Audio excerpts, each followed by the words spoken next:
All right, we're in the basement. This is a perfect place. Everybody's filter is different. Some of them, if you go with your slimmer designs like these, if you have a filter that takes these like 16 by 20s or 16 by 25s, these, I would say these are about a 1 a month replacement type. Doesn't matter how good of a cleaner it says it is. I would really go on the 1 time per month. Because again, you're not trying to have it be clogged. You're trying to have it capture stuff and get rid of it, put another one in, because again, you're trying to keep this as healthy as possible. Just like our refrigerator, it's breathing, it's sucking all this air in. The filter is there to stop dander, microbes, sometimes mold if they're really good, if they're really full of stuff. So this is one that we have. This is matching ours. It's an Aper Space Guard. So again, this one takes care of allergens, pollen, dust, mold, pet dander, and bacteria. So this one's pretty robust, and you'll see what I mean here. It takes quite a while to put this actually together. So this bigger system, you don't have to turn the fan off or the furnace off or do anything like that. This one's a pretty easy one to operate. So what you do here is pour this door off. They have these little snap clips on them, so pretty easy to get on and off. This box is really great. It has an arrow. It shows you what direction it needs to be actually pointing. So this is very important. And what's really great about these boxes is also these bad boys have channels, so you can only put them in or out one way. So there's no messing that part up. So as you can see, that needs replacing, right? So these are every 6 months. And depending on how, like what the time of the year is or where we're coming from, we're coming off a really long winter. We had 6 straight months. We're all locked in, heat, right? Everybody's sealed up. So this has had a lot of time to suck up dirt and dust, pet dander in our case. We have a dog. And you go to the other side, it shows you how dirty these are. So these should not be this dirty. These should be bright white when they're coming out. So this is why we're taking care of this right now. So these clips, really simple. First, when I started to learn how to do this, I thought I was breaking them. Don't worry, it'll be a little bit of force, but you're okay. And they're interchangeable, so it doesn't matter where you put them. Okay?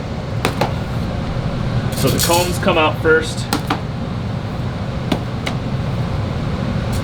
Show you some tips about that, how to reinstall when we get back to it. But pretty simple to pull these bad boys off. And then, what I love about these, they have these little tabs at the bottom, okay? You push these little tabs on the bottom, and this bad boy opens this way, and then you do the same thing on the top. It says press to open, it says it right on the top. So not very hard to get this sucker to do what it's supposed to do. What's really great too is that these have lips on them. So you undo the top and bottom lip, and now our lovely filter that is super gross and super full, you take and do this to it, okay? Put it right in here. What I love to do is get rid of those. I think before you put this back together, I'm a big believer in taking our shop vac, and I love cleaning these out first, right? If you're gonna put it back dirty, it's gonna stay dirty. So I like to take it apart, fully clean it, and make sure that when I'm using this, that I've got enough space to do it. So I'm gonna plug it in here. This is my little, put a 4-gang box up here so I can have enough energy near the furnace. But this is really simple.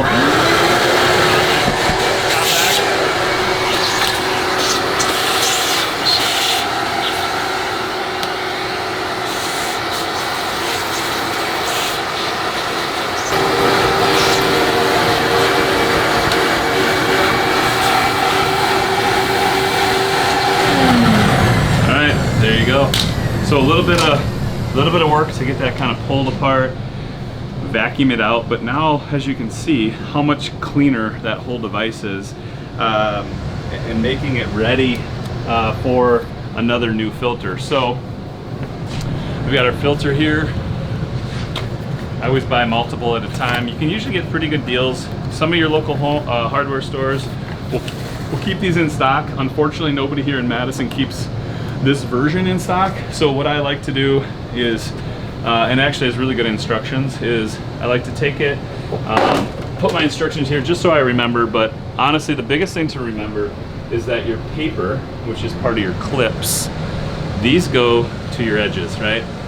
As we saw before, That's what holds all this in, right? So we go here to our paper edges, and we're clipping this down and in, okay?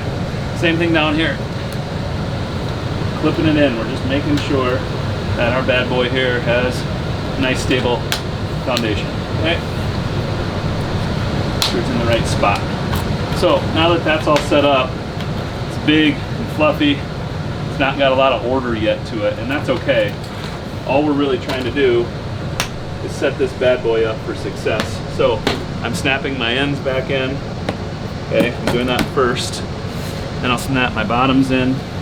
Okay. And the reason I'm doing this first is now I have a solid connection here for my filter. And now what I want to do is start setting myself up for these bad boys. So now this is going to be a little bit extra time to get this set up, but once you have this piece set up completely, mine fell out a little bit, so I'm going to reset it, is you want these to be single spaced all the way through. So this is the start, so this goes into our first one, and what I like to do is I like to feed them. So I like to keep them here, and I like to feed them on the edge first, because once you get one of these bad boys set up, your spacing for the rest of them are all set up, because all you're going to do is put them all right next to each other, and you're going to feed them into each other. So I'll show you here what I mean by feeding into each other. So I'm coming in here, keeping on its side, okay? And believe me, you stare at enough lines and enough pieces, you might make some mistakes, but it's pretty easy to undo an error, because it's just, again, it's just a filter. Don't panic.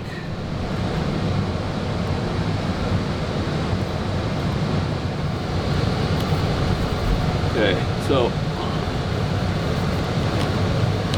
that first one is going to snap into here, and what I love about this, once the one is in, the rest of these should fairly easily slide in. And what I like to do is line them up.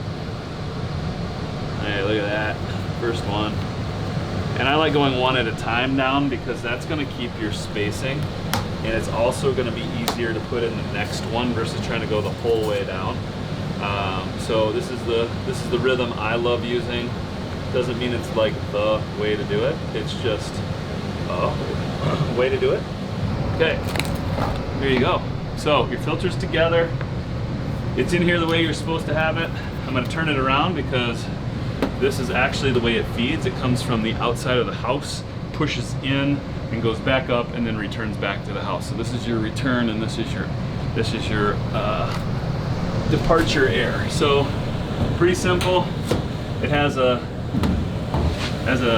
slot on the bottom. Put it on that one. Put it on this one. Should fit in pretty easily. It tucks itself right back in here, and then again, this bad boy is again very easy. Just line them up, snap them in, make sure you're sealed up and ready to go. So there you go, doing your furnace filter.